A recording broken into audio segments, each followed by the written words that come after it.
first thing we need to understand is the difference between a relation and a function. A relation is any kind of rule that sets up a pairing between two different sets of numbers, letters, objects, whatever. But it's the rule that combines or attaches one set to another. A function is just a special type of relation that assigns to each member of the element in set A only, well, exactly one member in set B. So there's a couple details in here that are really important. First of all, it says each element in X has to have an exactly one element in Y. That means you can't have any members in set X that isn't paired with something in set Y. The other thing, it says that there's only exactly one element in Y that each member is attached to in set X. That means that we have to make sure that any member in set X goes to one and only one member in set B. Another definition, and it's actually not really a definition, but it may be an easier understanding of what a function is that it's a set of ordered pairs in which no 2 points on the graph of those ordered pairs can lie on the same vertical line. So if any vertical line passes through more than 1 point on your graph, then it is not a function. And that's called the vertical line test. We're going to talk about that a little bit later. There are 6 ways, at least 6, to represent a relation or a function.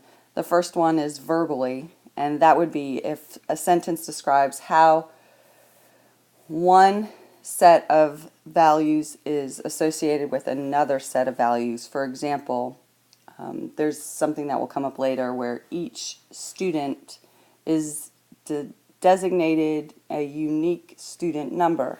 So every different student has one and only one number. That is describing a function. A mapping diagram is also another way to show it, and this shows how each member in this set, called the domain, is paired with a member that is in the range. And we show the pairing with arrows. The third way we could show a relation or a function is with a set of ordered pairs. Notice in this first diagram here, we have it in table form and also order pair form. So right now we're really talking about this last column where we have a set of ordered pairs, or it could be given to you in a list. And domain would be all the x's and range would be all the y's, but we will talk about that later also. You could also show a relation or a function just with a table. This is considered a horizontal table, and this one is considered to be a vertical table. We can also designate a relation or a function by plotting the points on a graph.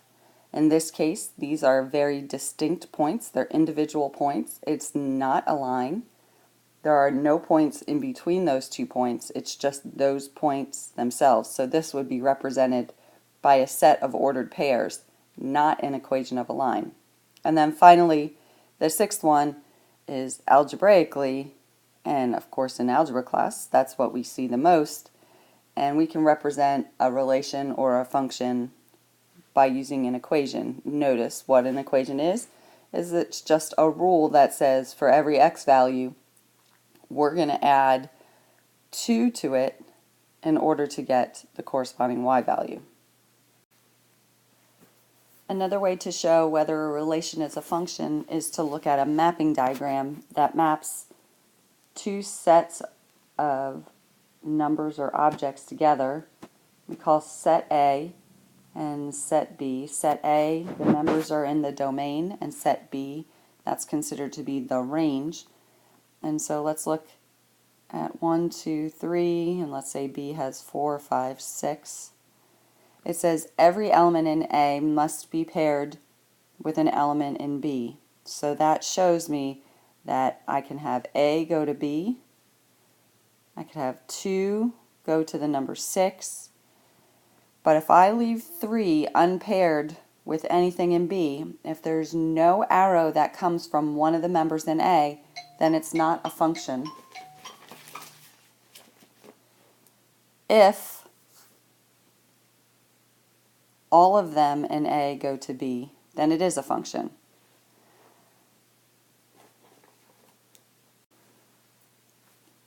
The second rule that must be followed is that some elements in B may not be paired with an element in A. So if I have set A and set B, and I have the same members 1, 2, 3, and 4, 5, 6, I could have that 1 is paired with 4, 2 is paired with 4, 3 is paired with 5, but there's nothing paired with 6. That is okay. This would be a function because of Rule 2, where it says some elements in B may not be paired with an element in A. So this still is a function even though there's a member that isn't paired with an element in A. Number 3, 2 or more elements with A can be paired with the same element in B, and actually that's what I just showed you in this last diagram. I had 1 and 2 both going to the number 4. That is acceptable. This is still considered to be a function because every x is paired with only one member in y. So that still is a function also. What can't be done is the fourth rule, and we can't have something from A, let's say the number 2, we can't have something from A going to 2 different elements in y. So if you just look at this, these are the important rules. We can't have an empty value in set A. We can't have a number that doesn't have an arrow coming from it. When we look at set A in the second example, notice we have 1, 2, 3, and each one of those has one arrow leading away from it, even though this member has 2 arrows going towards it. That's okay, it still makes it a function. But what we can't have is what we saw in 4. We can't see one member in element A going to 2 different elements in B. When we look at a graph, we can determine if a relation is a function by seeing if it passes the vertical line test. And if it passes the vertical line test, then it is a function. And what the vertical line test says is that every possible vertical line intersects the graph in at most one point. So if we could, let's just draw a line, and hold on, we're going to draw a vertical line.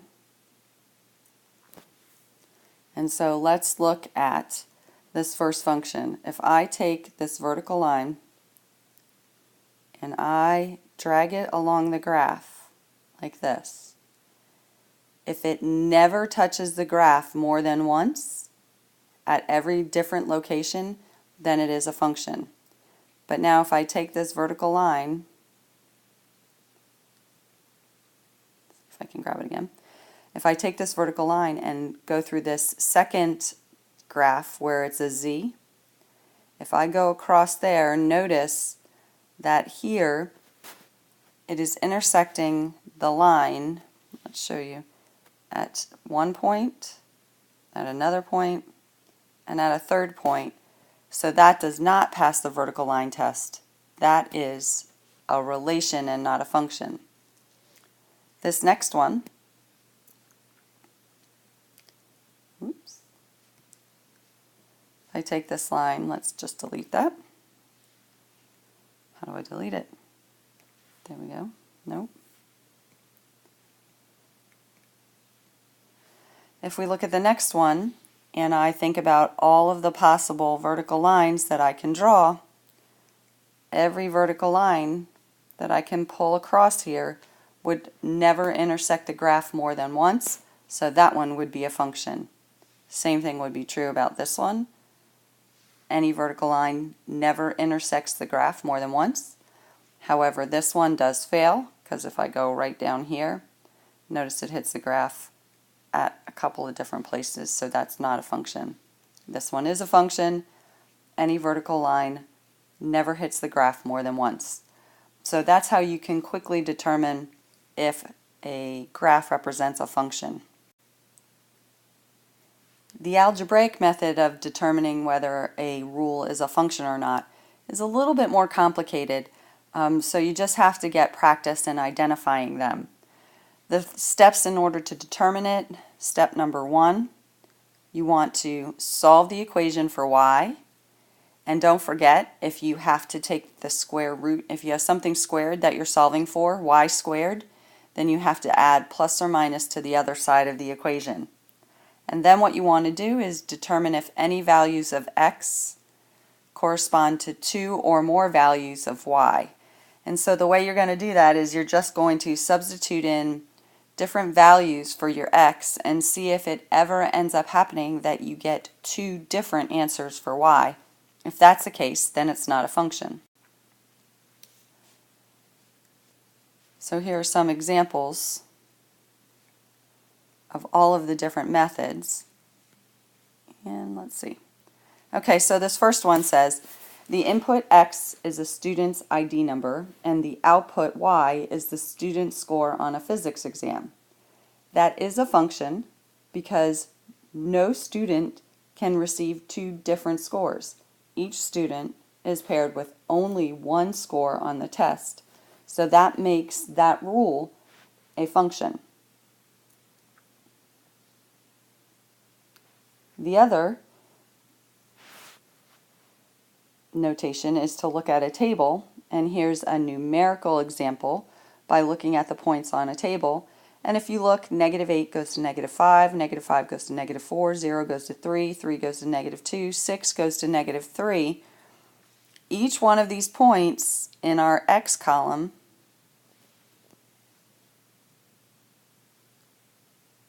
only goes to one value in the y column.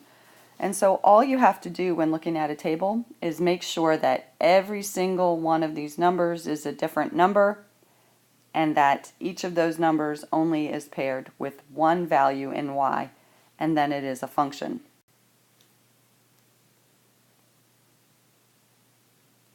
Graphically, as we just went over, we can do the vertical line test, and so we see that a vertical line test here passes through this graph, and it passes through at some locations at 2 different points, one there and one there, so that is not a function.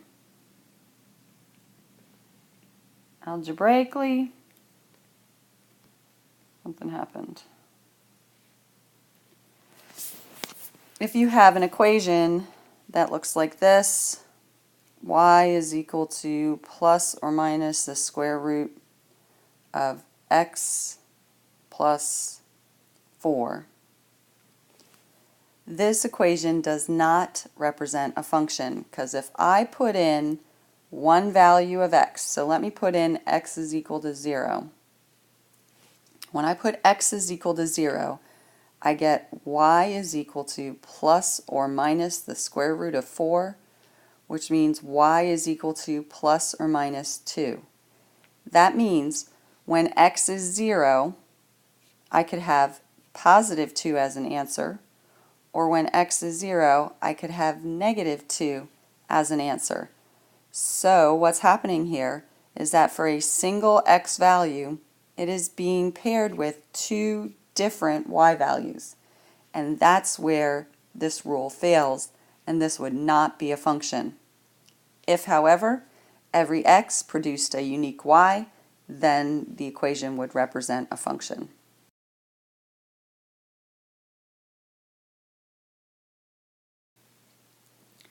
Okay, so now you're ready to look at a set of different graphs, tables, diagrams, and you need to determine whether they represent a function or not. So I believe you're given 30 some different options, and you need to determine whether it's a function or not a function. So you have the graphs, and you also have a piece of paper that is divided into one half of it says functions, and then the other half says not a function. And what you want to do is you want to list all of the numbers that are functions on the one side of the paper, and then all of the numbers that are not a function on the other side of the paper. When you're finished with that, check your answers, and then you can feel pretty confident that you understand the difference between a function and a relation.